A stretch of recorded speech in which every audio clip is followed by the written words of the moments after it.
Holy smokes. Oh my goodness.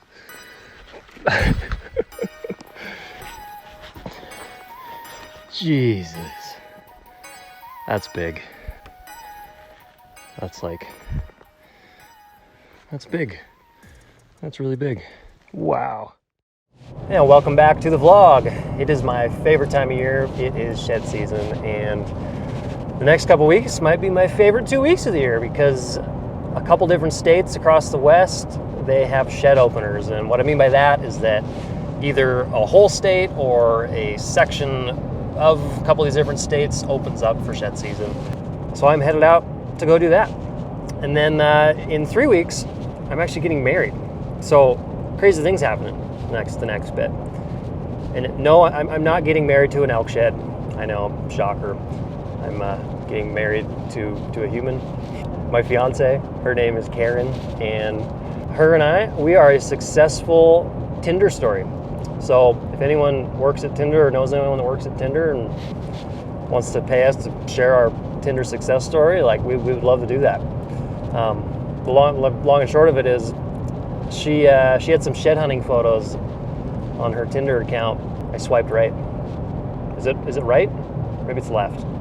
I don't know. I swiped in the direction that would say, I like you, I hope you match with me. And then fast forward 2.5 years and we're getting married. So pretty crazy. Really crazy. Pretty cool to find your person. So yeah, awesome. Shed season's been a lot of fun so far. I think I've put in about 25 days. All the highs and lows of hunting, but just for sheds. Those sheds, they're sneaky and they're always trying to run away from you, and you got to sneak up on them. And yeah, so here's a few highlights of the sheds that I snuck up on.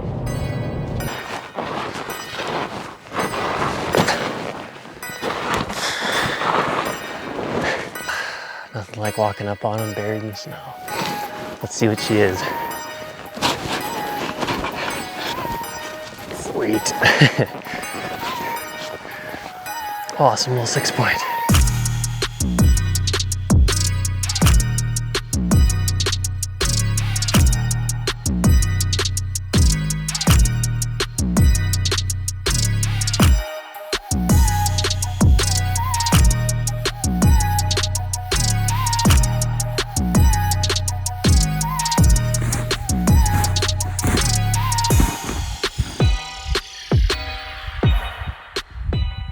Here's something incredibly disgusting.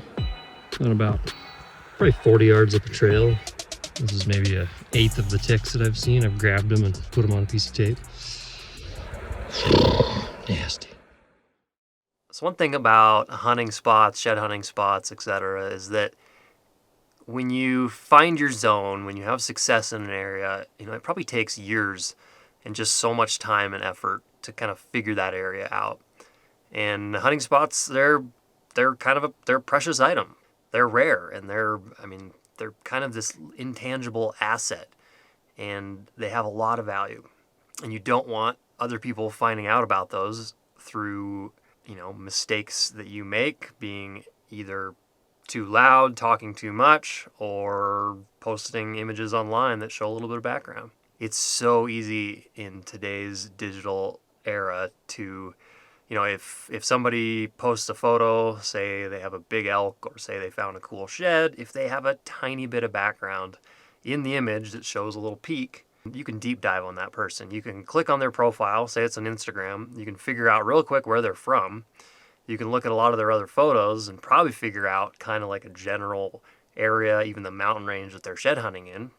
And then you can jump on Google Earth or on X and probably find that one peak that was in the background of that photo, and all of a sudden, bingo, you found exactly where this person found the shed. And they also, when you post images, there's a timestamp on all the images that you post.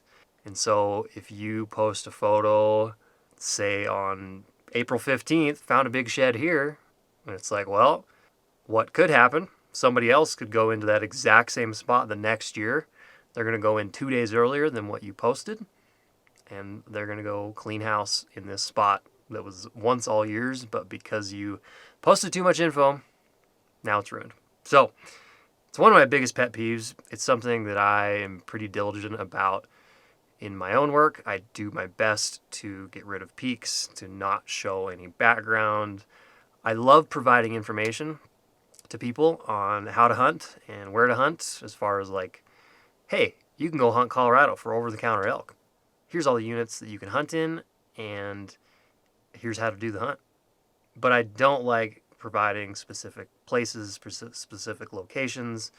I want people to figure it out for themselves. That was the first half of my rant. Second half, now, a little bit shorter. It's all along the same lines. Is when either you take someone into your spot or someone takes you into their little hunting hole. There's so much trust involved there. And a lot of people just don't know that, like, hey, if someone takes you into their spot, you need to keep that a secret.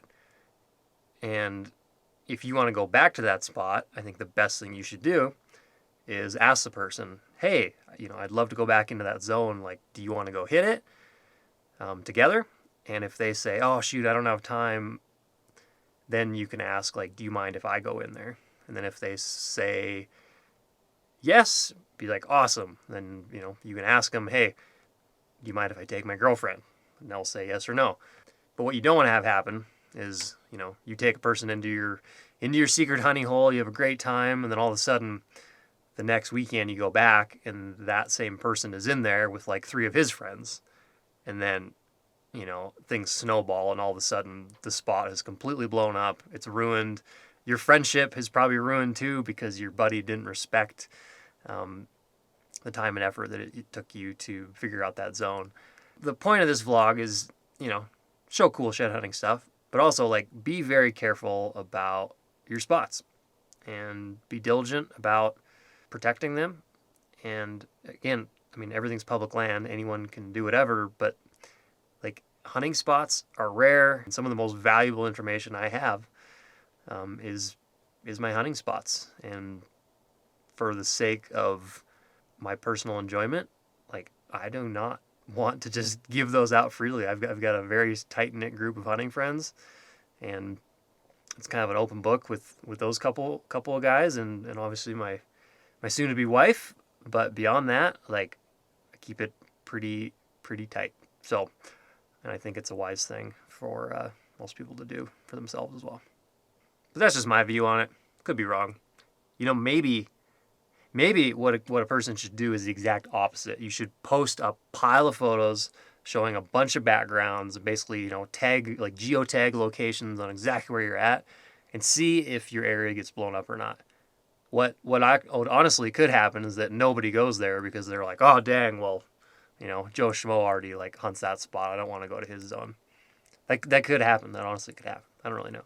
But anyway, let's wrap up this vlog with a few more shed hunting clips from some super secret spots.